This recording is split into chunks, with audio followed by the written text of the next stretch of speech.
এখন আমরা জানবো হঠাৎ করে যদি কার তৃতীয় নেত্র জাগ্রত হয়ে চেষ্টা করা হয় বা জাগ্রত হয় তো কি কি ক্ষতি হতে পারে। বিষয়টি হচ্ছে তৃতীয় নেত্র যে বিষয়টি বা থার্ড আই অ্যাক্টিভেশন যদি আপনি একা একা করতে যান তাহলে আপনি মানসিক ভারসাম্য হারিয়ে ফেলতে পারেন।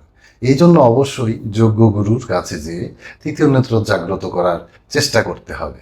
প্রাথমিকভাবে একজন শক্তিশালী গুরু তার হাতের স্পর্শ তৃতীয় নেত্রের দেওয়ার মাধ্যমে আপনার থার্ড আইয়ের মাঝে শক্তিপাত বা অ্যাটিউনমেন্ট দিয়ে থাকে।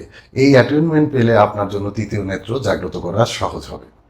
এছাড়াও তৃতীয় নেত্র যদি হঠাৎ জেগে ওঠে বা থার্ড আই যদি অ্যাক্টিভেশন হয় তাহলে আপনার যে ধরনের বিষয় স্বাভাবিক আপনি জীবনকে যেভাবে দেখতে শুরু করবেন এটা স্বাভাবিক মানুষের পক্ষে দেখা সম্ভবই না, যে কারণে আপনি সমাজ সংসারের সাথে মিশতে না পারার একটা প্রবণতা দেখা যেতে পারে। আপনার নিজেকে একা একা মনে হতে পারে। এছাড়াও তৃতীয় নেত্র জাগ্রত হওয়ার পর অনেক ধরনের ইনফরমেশন আপনার কাছে আসবে। তখন দেখা যাবে জগতের অনেক রহস্য আপনার জানার কারণে আপনার স্বাভাবিক জীবন যাপন করতে ব্যাঘাত ঘটছে।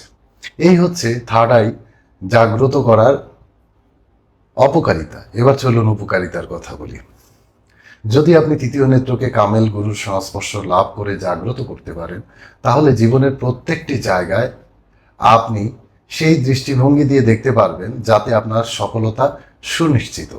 আপনার জীবন সবসময় আনন্দময় এবং প্রশান্তিতে পরিপূর্ণ থাকবে এবং আপনার বিভিন্ন বিষয় সম্পর্কে আপনি আগেই ইনফরমেশন পাবেন এবং আপনার জীবন আনন্দে পরিপূর্ণ হয়ে উঠবে। যারা আমাদের চ্যানেলটি নতুন দেখছেন অনেক গভীর সত্য জানার জন্য চ্যানেলটি আজই সাবস্ক্রাইব করে বেল বাটনটি চেপে রাখবেন, তাহলে আমাদের ভিডিওর সবচেয়ে আগে নোটিফিকেশন আপনি পাবেন। আরেকটি বিষয়, যারা নতুন তারা জেনে রাখুন আমাদের স্পিরিচুয়াল মিস্ট্রি বা এই সত্যদ্রষ্টা চ্যানেলটি বাংলাদেশের অনেক পুরাতন এবং বড় একটি চ্যানেল ছিল, যেটি আমাদের হ্যাক হয়ে যায়। আমরা হ্যাক হওয়া চ্যানেলটি তো ফেরত পাইনি, তাই নতুন করে চ্যানেলটি আবার শুরু করলাম। সবার প্রতি ভালোবাসা রেখে আজকে এখানেই শেষ করছি। জয় গুরু।